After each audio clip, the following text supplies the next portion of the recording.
প্রান্তিক উন্নয়ন ও অর্থনৈতিক অগ্রযাত্রায় ইউপি সদস্যদের ভাবনা ও করণীয় শীর্ষক আলোচনা সভা ও ইফতার মাহফিল অনুষ্ঠিত।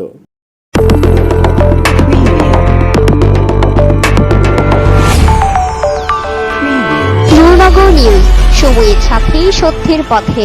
বাংলাদেশ ইউনিয়ন সদস্য সংস্থা বাইসোস ব্রাহ্মণবাড়িয়া জেলা শাখার আয়োজনে প্রান্তিক উন্নয়ন ও অর্থনৈতিক অগ্রযাত্রায় ইউপি সদস্যদের ভাবনা ও করণীয় শীর্ষক এক আলোচনা সভা, ইফতার ও দোয়া মাহফিল অনুষ্ঠিত হয়েছে।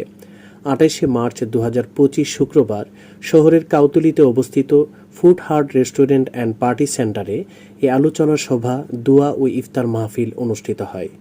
বাইসোস ব্রাহ্মণবাড়িয়া জেলা শাখার সহ সাধারণ সম্পাদক মোহাম্মদ দেওয়ান আলীর উপস্থাপনায় এবং বাইসোস ব্রাহ্মণবাড়িয়া জেলা শাখার সভাপতি মোহাম্মদ রফিকুল ইসলাম সবুজের সভাপতিত্বে অনুষ্ঠানে প্রধান অতিথি হিসেবে উপস্থিত ছিলেন বাইসোস জাতীয় নির্বাহী পরিষদের মহাসচিব এম সাইফুল ইসলাম মোয়াজ্জেম।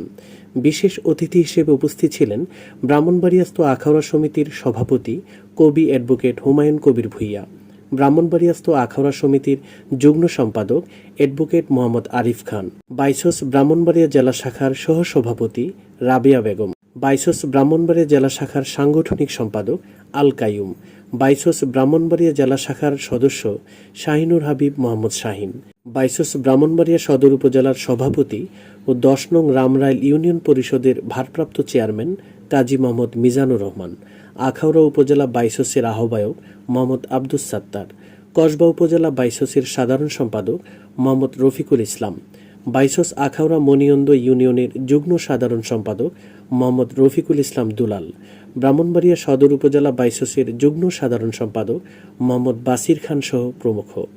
অনুষ্ঠানে মহাসচিব ও বাইসোসের জেলা শাখার সভাপতি সহ বক্তারা বলেন, প্রান্তিক উন্নয়নে আমাদের দেশের পিছিয়ে পড়া জনগোষ্ঠীকে কোনোভাবেই পিছিয়ে থাকলে চলবে না। দেশকে এগিয়ে নেওয়ার ক্ষেত্রে প্রতিটি ভালো কাজেই তাদের প্রত্যেকের অংশগ্রহণ ও সম্পৃক্ততা নিশ্চিত করা অত্যন্ত জরুরি এবং এই বিশাল জনগোষ্ঠীকে এগিয়ে নেওয়ার ক্ষেত্রে জনপ্রতিনিধি হিসেবে আপনাদের এবং আমাদের উপর রয়েছে দায়িত্ব ও কর্তব্য। দেশের অর্থনীতির এই অগ্রযাত্রায় আমাদের মূল চাবিকাঠি হিসেবে কাজ করা এখন সময়ের দাবি। তারা বলেন, আসুন প্রান্তিক উন্নয়ন নিশ্চিত করে উন্নয়নের এই মহাযাত্রায় আমরা সবাই কিভাবে সামিল হতে পারি তা নিয়ে নতুন নতুন কর্মকৌশল নির্ধারণ করি এবং নিশ্চিত করি অর্থনৈতিক মুক্তির সাথে সাথে দেশের উন্নয়ন ও সুন্দর ভবিষ্যৎ।